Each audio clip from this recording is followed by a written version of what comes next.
Bonjour tout le monde. Alors aujourd'hui, je viens critiquer un peu ces masses qui utilisent l'islam comme référence civilisationnelle avec les dommages qu'on connaît, des dommages non seulement à leur propre pays, à leur propre société, mais aussi aux sociétés dans lesquelles ils viennent se greffer, mais encore plus à l'islam ou à la pratique de l'islam lui-même. Alors, je vous donne un exemple très simple aujourd'hui. Vous savez que dans l'islam, le péché capital numéro un, je veux dire même le numéro zéro, c'est le péché capital le plus grave, parce que c'est le péché que Dieu ne pardonne pas dans l'islam. Dieu pardonne tous les péchés sauf un. Et lequel? Ce péché-là s'appelle shirk, ça signifie l'association. Ça signifie quoi? C'est quand quelqu'un utilise un autre Dieu à côté de Dieu, ou utilise un Dieu au-dessus de Dieu lui-même. Alors, comment ça marche? Je vous donne un exemple très simple pour que vous puissiez vraiment saisir le fond du problème. Le ramadan arrive bientôt et donc les musulmans sont supposés faire karam. Alors, c'est quoi la base, on va dire, religieuse de ça? C'est que dans le Coran, il est dit que faites le karam, sauf si vous êtes malade ou en voyage. Et pour ceux qui ne peuvent pas, nourrissez un pauvre. Et si vous pouvez nourrir plus de pauvres, c'est encore mieux. Voilà. Et mais de préférence faites le karam quand même. Voilà le verset que je vais vous mettre à la fin de que je vais vous mettre en descriptif de cette vidéo. C'est un verset qui est clair, net, écrit dans le Coran. Je veux dire, c'est carré. C'est pas quelque chose qui est trop sujette à interprétation. Maintenant, le problème aujourd'hui, dans la nation musulmane, c'est que, imaginons par exemple, j'ai une amie, hein, même pas besoin d'imagination en parlant d'actualité, j'ai une amie qui est un petit peu basanée, elle ressemble, on va dire, elle a l'air maghrébine, alors qu'elle n'est pas du tout, elle est allemande en réalité. Et en fait, ce qui se passe, c'est que à Marseille, l'année dernière, elle était dans le bus, elle avait un café, c'était le ramadan, et elle s'est fait attaquer par des gens dans le bus. Pourquoi? Parce qu'il lui reprochait de ne pas faire le ramadan. Donc il l'agresse pour ça. Il y a il y a plein de pays. En Algérie, par exemple, aujourd'hui, une personne qui mangerait pendant le ramadan peut se faire arrêter. Il n'y a pas de loi il y a pas de loi qui encadre son arrestation, mais il y a des gens qui ont été arrêtés, et même le procureur de la République qui a dit à des gens, si vous ne faites pas le ramadan, quittez l'Algérie. À des Algériens, en fait. Donc vous voyez un peu où on est arrivé. Donc en fait, ce qui se passe, c'est que si un musulman qui va appliquer le verset, donc soit il peut par exemple faire le ramadan s'il peut, soit s'il ne peut pas, par exemple, il décide, pour chaque jour qu'il ne fait pas le ramadan, il décide de nourrir un pauvre. Ou bien par exemple, ce musulman-là est malade, et puis décide de manger pendant le ramadan comme Dieu l'y autorise, noir sur blanc dans le Coran. Eh bien, qu'est-ce qui va se passer? Même si devant Dieu, il ne fait pas le ramadan, mais devant les hommes, il sera obligé de le faire. Devant les gens dans le bus, il sera obligé de le faire. Ça signifie qu'en fait, c'est l'essence même du shirk, c'est l'essence même de l'association, dans le sens où je dis que Dieu est là, devant lui, c'est pas grave. Je fais les choses, par exemple, je ne peux pas respecter un de ses commandements. De toute façon, même Dieu dans le Coran, il dit, si on se met dans un référentiel musulman, Dieu dit ittaqullaha mastata'tum. Ça signifie craignez Allah autant que vous pouvez. Ça signifie que chacun fasse ce qu'il peut. D'accord? Chacun, il y a des gens par exemple qui ont assez de foi, hein, leur foi est assez forte pour pouvoir par exemple faire le karam et s'abstenir de boire et de manger par 40 degrés une journée d'août. Hein, il y a des gens qui ont cette capacité. D'autres ne l'ont pas. Peu importe. Même celui qui ne l'a pas, eh ben, il doit manger en cachette. Il ne pourra pas manger en cachette de Dieu, ça c'est clair. Mais il mangera en cachette des hommes. Pourquoi? Parce que les hommes sont plus terribles que Dieu et ont une autorité supérieure à celle de Dieu. Donc clairement, on est dans un contexte de shirk. Et en fait, c'est extraordinaire parce que normalement, cette notion de shirk qui est extrêmement grave, comme c'est un péché extrêmement grave, il aurait dû conditionner toute l'organisation de la société arabo-musulmane autour d'une liberté religieuse de conscience totale et absolue pour éviter que les gens n'aient associé d'autres gens à Dieu. Mais en fait, non. Le shirk, on va dire, c'est le sport national dans les sociétés qui se disent musulmanes. Alors qu'en fait, par la définition même de l'islam, ce sont des gens qui sont dans une forme authentique de satanisme. En fait, les musulmans reprochent beaucoup de gens les musulmans reprochent beaucoup de choses aux autres religions, mais quand on regarde eux-mêmes, ils sont pas ils sont pas au-delà de toute critique. Au contraire, ils reprochent des choses aux gens qu'ils pratiquent tout le temps. Je vous donne un exemple.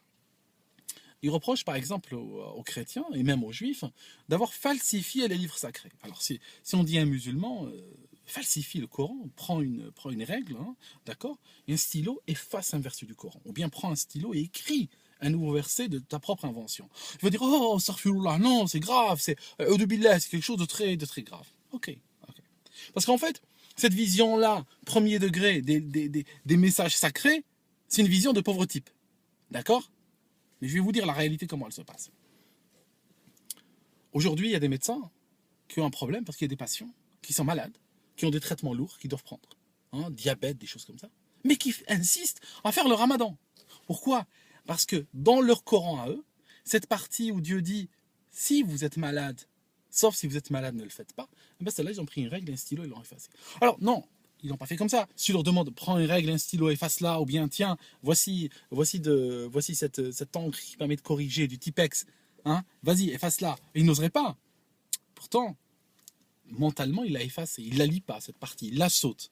Donc voilà, il est en train de falsifier le Coran. C'est vraiment de la falsification. Ou bien, par exemple, que Dieu a dit, faites karam pendant le ramadan, sauf si vous êtes malade ou si vous êtes en voyage, ou bien celui qui ne peut pas nourrir des gens, ben celle-là, il l'a enlevé.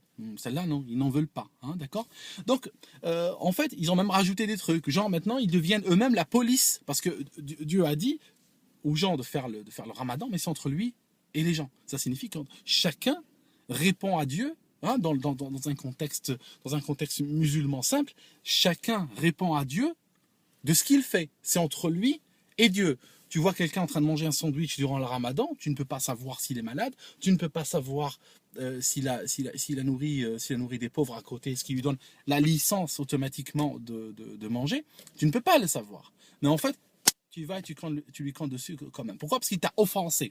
Et en fait, énormément de musulmans ne croient pas du tout en Dieu. Mais pas du tout. Ils n'ont pas la moindre notion du divin. Parce qu'en fait, si quelqu'un, supposons que moi je n'ai même pas besoin de supposer, je vous raconte un cas concret.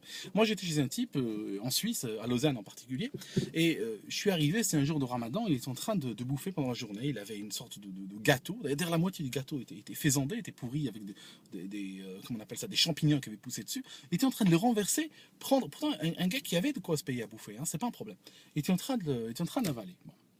Et en fait, moi je suis arrivé, et puis il me sort, ah oui, tu sais, quand je mange pas, j'ai mal au ventre, donc tu vois, je peux pas faire le ramadan. Et en fait, ça m'a choqué ça, en fait. Pourquoi ça m'a choqué ce qu'il était en train de faire? Ça m'a pas choqué qu'il était en train de bouffer pendant le ramadan. Vous savez pourquoi? Je ne suis pas Dieu, moi. Moi, je suis pas Dieu, moi, je suis juste un gars. Moi, je suis un arabe, je suis un maghrébin dans sa voiture en train de faire des vidéos. Je suis pas Dieu, en fait. Non seulement je suis pas Dieu, mais j'ai pas un mandat divin. Ça signifie que Dieu ne m'a pas envoyé un mandat divin en me disant, écoute, sors, va marcher dans la rue, prends un bâton, et quand tu vois quelqu'un qui te semble ne pas respecter ma parole, frappe-le ou engueule-le ou autre. Non, je n'ai pas du tout ce mandat. Donc, ce qui m'a choqué, c'est qu'il a cherché à se justifier auprès de moi. Donc ça signifie qu'il a cru que moi, je pensais que j'étais dépositaire d'une partie de l'autorité divine pour qu'il se sente obligé de se justifier auprès de moi. Alors moi je lui ai dit, écoute, laisse tomber quoi, laisse tomber. Moi ça me fait ni chaud ni froid que tu bouffes pendant le ramadan, mais je m'en fous, mais alors complètement. Pourquoi je m'en fous complètement? Parce que j'ai clairement la croyance qu'il y a un Dieu et que cette histoire se passe entre toi et Dieu. Moi, je ne suis pas le man in the middle, je ne suis pas un intermédiaire ou un grossiste ou autre qui vient entre toi et Allah en me disant, écoute, bon, il y a Allah, mais il y a moi aussi, hein, ne m'oublie pas, hein, parce que, tu vois, vas-y, rajoute-moi dans l'équation. Non, je ne vais pas te rajouter dans l'équation, moi, ça va, laissez-moi hors de ça. Vous comprenez? Je vous donne un autre exemple. J'étais dans l'avion l'année dernière, 2012. J'allais en Algérie, je suis dans l'avion. Alors, il y a un type, il me sort, tu es assis à côté, moi je ne le connais pas. Bon, vous savez, discussion d'avion. Hein. Moi, généralement, j'aime pas voyager avec des gens que je connais dans l'avion. Parce que moi, tu sais, moi je suis du genre, si tu es perdu avec moi dans une île déserte, tu commences à parler, je te dis de te taire. Tu comprends? Ça va, on est déjà assez mal. Là. Et en fait, bon, il commence à parler dans l'avion, je lui parle, c'est pas grave. Il me dit, on était quelques semaines après le ramadan. Et puis il commence à me sortir, pardon, il fait chaud dans cette caisse. Alors, il commence à me sortir un truc du genre,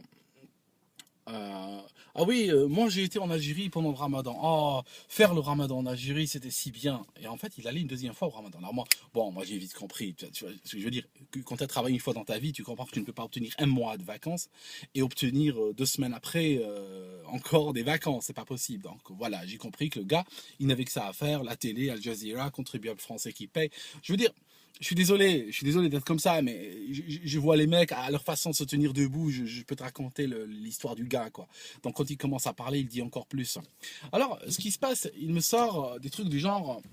Oui, voilà, le ramadan en Algérie c'était bien et tout. Et puis il commence à dire, et toi, c'est comment passer le ramadan chez toi? En fait, je vais vous dire un truc. Ce qu'il est en train de faire, c'est le sport national de la communauté arabo-musulmane, c'est le contrôle social. Ça signifie qu'en fait, l'islam n'est pas, dans leur façon de parler, n'est pas une religion où t'es, on va dire, entre toi et Allah. Non, l'islam, dans l'entendement aujourd'hui de 99% de la communauté musulmane, c'est un contrôle social où tu dois rendre compte de chaque fait et geste aux autres membres de la société. Peu importe ce qu'Allah a dit. Tu comprends? Allah, ils le mettent en dessous de leurs pieds. Ils s'en foutent. On s'en fiche de ce qu'Allah t'a dit ou ce que tu lis dans le Coran. Ok? Tu rends compte aux gens et selon leur opinion, selon leur orientation, selon ce qu'ils pensent, tu dois leur rendre compte. Et le paradis est sous leurs pieds. Ça signifie quand eux seront d'accord avec toi, tu iras au paradis. Dieu, on s'en fout. Ça, c'est la communauté musulmane aujourd'hui. Alors, le mec, quand il est en train de me parler, moi je voyais bien où il allait. Il était en train de me scanner, de vouloir savoir si je fais le ramadan ou pas. Parce que c'est à là qu'il voulait arriver. C'est à ce point crucial auquel il voulait arriver. Comme s'il avait un droit de regard sur ça. Mais il l'a, évidemment. Dans la société arabo-musulmane, c'est comme ça. Alors moi, je lui sors un truc. Je lui dis, écoute, je n'ai pas été en Algérie pendant le ramadan, parce que je ne fais pas le ramadan. Je mange pendant le ramadan. Le mec, il a sursauté, j'ai senti le truc. J'ai dit, mais tu veux quoi? J'ai dit juste clairement, j'ai dit, dis-moi maintenant, on est dans un avion, on a le temps.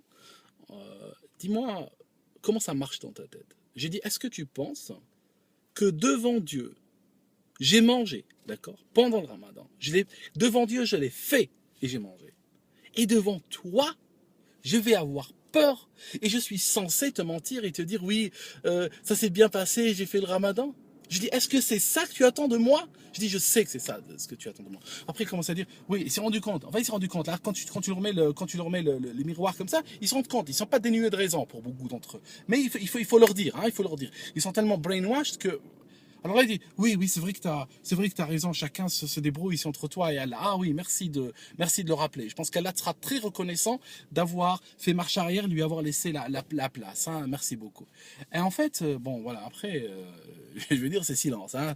Je vous ai pas dit, mais j'ai un autre défaut. Voyager à côté de moi dans l'avion, c'est un peu galère, quoi. Si un jour, on tombe dans la même rangée dans l'avion, je change de place, quoi.